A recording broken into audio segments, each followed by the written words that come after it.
সাল্লাল্লাহু আলাইহি ওয়াসাল্লাম কুররাতু আইনুন বিকা ইয়া রাসূলুল্লাহ।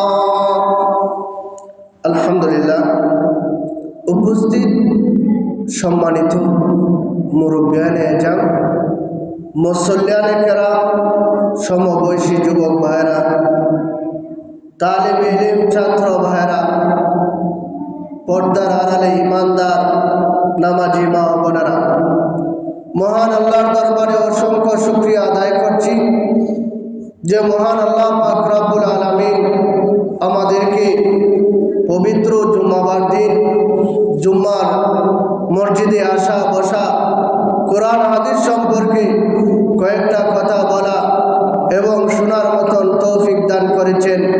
এই জন্য মহান আল্লাহর দরবারে শুকরিয়া আদায় করে মহব্বতের সাথে সবাই বলে আলহামদুলিল্লাহ।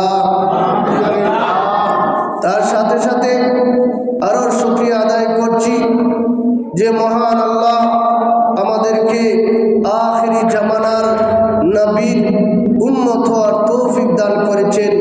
এই জন্য আমরা আবারও শুকরিয়া আদায় করি, সবাই বলে আলহামদুলিল্লাহ।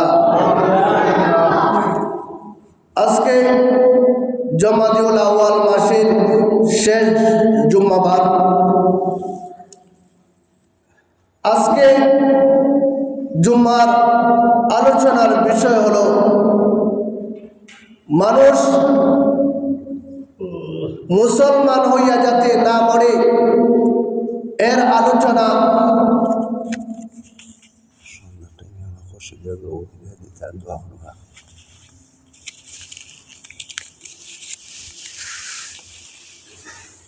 আল্লাহ পাক রব্বুল আলামিন